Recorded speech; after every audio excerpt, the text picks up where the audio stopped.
ইস্তেগফার এটাও বেশি বেশি করতে হবে। যে ব্যক্তি ইস্তেগফারকে আঁকড়ে ধরবে, এটাকে কন্টিনিউয়াসলি করবে, ইস্তেগফার কখনো ছাড়বে না, সবসময় তার মধ্যে ইস্তেগফার অব্যাহত থাকবে, ওই ব্যক্তিকে আল্লাহ রাব্বুল আলামিন বিভিন্ন পেরেশানি থেকে সারপ্রাইজড হওয়ার মতো এমন এমন পথ বের করে দিবে যে সে চিন্তাও করে নাই। তার পেরেশানি থেকে মুক্তির পথ আল্লাহ তাআলা দেখায় দিবেন। ইস্তেগফার কিভাবে করবেন ভাই? ইস্তেগফার এমন একটা আমল, এটা ছাড়া তো আমাদের উপায় নেই ভাই। ইস্তেগফার আমাদের দুনিয়ার পেরেশানি দূর করবে, আখিরাতের পেরেশানি দূর করবে। দুনিয়ার পেরেশানি আমাদের বিপদ আপদ মুসিবত এগুলো, রিজিকের অনটন অভাব এগুলা, আর আখিরাতের পেরেশানি হলো আমাদের পাপ গুনাহ এগুলা। রুটি রুজি নাই, চাকরি নাই, ইনকাম নাই, ব্যবসা খারাপ যাচ্ছে, পেরেশানি হচ্ছে, ইস্তেগফার ধরো, কি হবে? এক নম্বর লাভ হলো আল্লাহ মাফ করে দিবেন গুনাহ। ইউরসিলিস সামা আলাইকুম মিদরারা, যাতে ফসল ভালো হয়, রিজিক ভালো হয়, সেই ব্যবস্থা আল্লাহ করবেন। ওয়ায়ুমদিদুকুম বিআমওয়ালিন ওয়া বানিন, ছেলে মেয়ে হয় না অথবা ভালো ছেলে মেয়ে নাই, আল্লাহ তাআলা নেক সন্তান দিয়ে তোমাকে শক্তিশালী করবেন, সম্পদ দিয়ে শক্তিশালী করবেন। ওয়াজআল লাকুম জান্নাতিন ওয়াজআল লাকুম আনহারা, আল্লাহ তাআলা প্রসবন দিবেন, ফসল দিবেন, বরকত দিবেন রুজিতে। কিসের মাধ্যমে? ইস্তেগফার। কিসের মাধ্যমে ভাই? ইস্তেগফার। আহা, ইস্তেগফারের আমল আমাদের দেশে মানুষ আমরা জানি না ভাই। এটাও আরবদেরকে আমি দেখেছি, সারাক্ষণ তারা অবসর সময়গুলোতে ইস্তেগফার করতে থাকে। আস্তাগফিরুল্লাহ ওয়া আতুবু ইলাইহি, আস্তাগফিরুল্লাহ, আস্তাগফিরুল্লাহ। মানে কি? আল্লাহর কাছে আমি ক্ষমা প্রার্থনা করি, আল্লাহর কাছে আমি মাফ চাই, আল্লাহর কাছে আমি তওবা করি, আল্লাহর দিকে আমি ধাবিত হই, আল্লাহর কাছে আমি ফিরে যাই। নিরিবিলি আছেন, একাকী আছেন, ইস্তেগফার চালায় দেন। 10 সেকেন্ড টাইম পাইছেন, ইস্তেগফার শুরু করে দেন। ডাক্তারের কাছে গেছেন, ওয়েটিং এ আছেন, বসে আছেন, ইস্তেগফার করতে থাকেন। সিরিয়াল আছেন কোনো কাজে, ইস্তেগফার করতে থাকেন।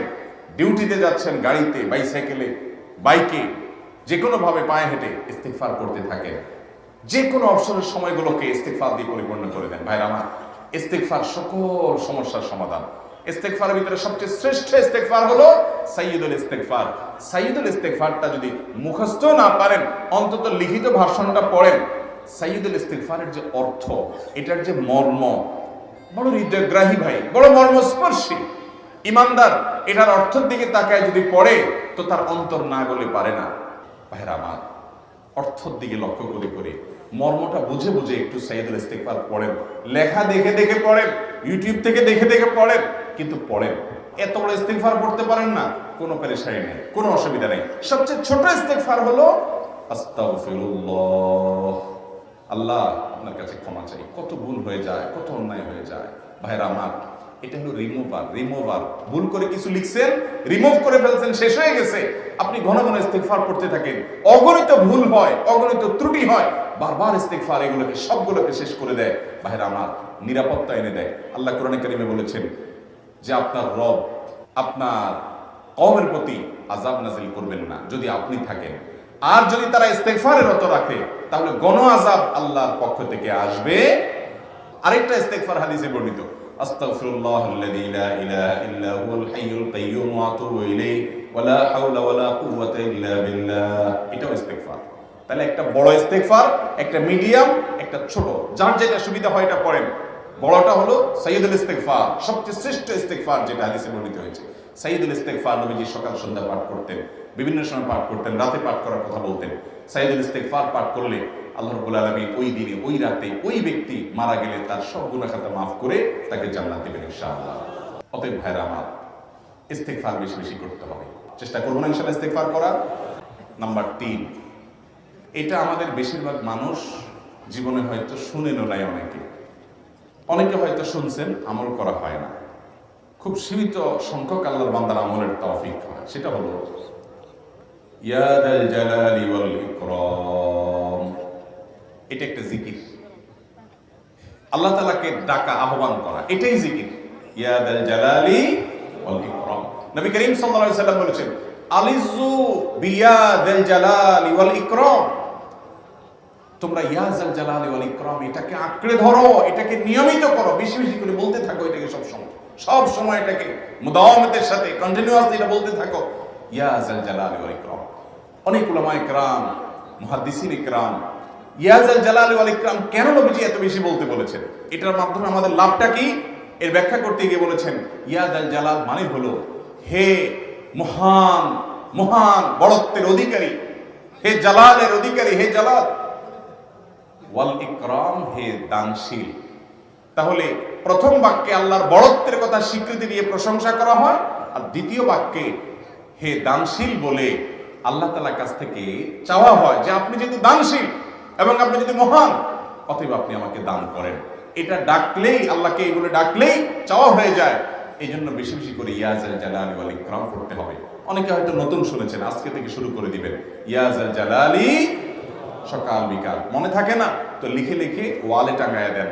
বাসা বাড়িতে এমন জায়গায় লিখে রাখেন তাকাইলেই নজরে পড়ে, কারণ মোবাইলে আমাদেরকে সবকিছু ভুলাই দেয়, দুনিয়ার ব্যস্ততা সব ভুলাই দেয়। এই জন্য বেশি বেশি ইয়া যাল জালালি ওয়াল ইকরাম করব। 4 নম্বর যে দোয়া এবং জিকির করতে নবী করিম সাল্লাল্লাহু আলাইহি সাল্লাম সব সময় আমাদেরকে উৎসাহ দিয়েছেন, অনুপ্রেরণা দিয়েছেন। লা হাওলা ওয়ালা কুওয়াতা ইল্লা বিল্লাহ, লা হাওলা ওয়ালা কুওয়াতা ইল্লা বিল্লাহ, লা হাওলা ওয়ালা কুওয়াতা ইল্লা বিল্লাহ। এটা হলো সারেন্ডার করা, আল্লাহর কাছে সারেন্ডার করা, আত্মসমর্পণ করা। মানে আল্লাহ ছাড়া কোনো ভালো কাজ করার ক্ষমতা কারণ নাই, করার তৌফিক দেওয়ার ক্ষমতা কারণ নাই, আর পাপ থেকে বাঁচানোর ক্ষমতা কারণ নাই। এই জন্য আমি কেমন যেন আল্লাহর কাছে সারেন্ডার করছেন, লা হাওলা ওয়ালা কুওয়াতা ইল্লা বিল্লাহ। কোন অবস্থা, কোন সামর্থ্য এগুলো কারোর কাছে নাই, শুধুমাত্র কার কাছে আছে? আল্লাহর কাছে আছে। এই অর্থ বুঝে আপনি লা হাওলা ওয়ালা কুওয়াতা ইল্লা বিল্লাহ বেশি বেশি পাঠ করবেন।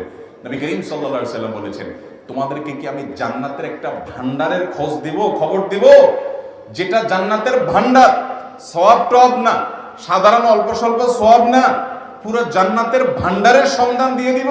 সাহাবা ইকরাম তো চাইতেনই সেটা।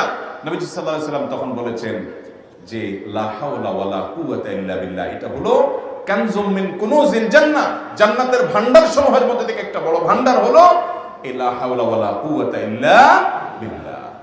অতএব এই আমলটাও বেশি বেশি করবেন। 5 নম্বর আমল হলো দোয়া ইউনুস। দোয়া ইউনুস জানা আছে তো? লা ইলাহা ইল্লা আনতা সুবহানাকা ইন্নী কুনতু মিনাজ জালিমিন।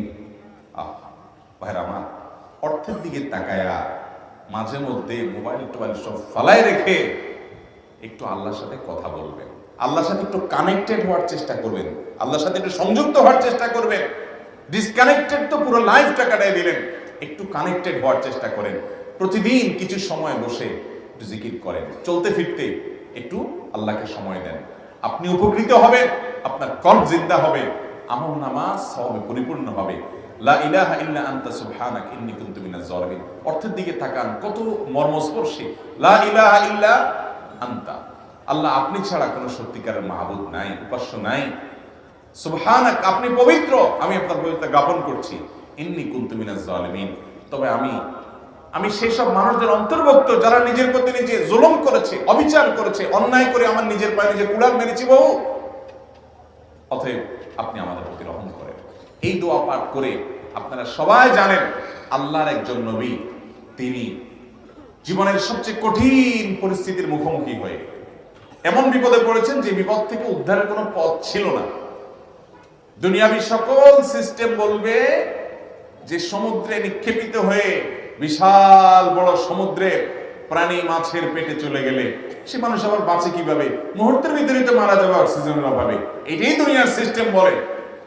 আল্লাহ তাআলা অলৌকিক ভাবে, লৌকিক সিস্টেমের ঊর্ধ্বে রেখে আল্লাহ তাআলা তাকে এই বাক্য পাঠ করার কারণে, এর মাধ্যমে আল্লাহ তাকে মুক্তি দান করেছেন। এবং আল্লাহ তাআলা এই ঘটনা কোরআনে উল্লেখ করার পর একটা সুসংবাদ বলছেন আমাদের সবার জন্য, বিরাট বড় আনন্দের সংবাদ। আল্লাহ বলেছেন ওয়াকাযালিকা নুনজিল মুমিনিন। এই বাক্য পাঠ করার পর ইউনূস আলাইহিস সালামকে শুধু রক্ষা করেছেন আল্লাহ তাই নয়, আল্লাহ বলেছেন একই ভাবে তাকে যেরকম রক্ষা করেছি, এই বাক্য যদি কেউ পড়ার মতো পড়ে, হক আদায় করে পড়ে, মনের গভীর থেকে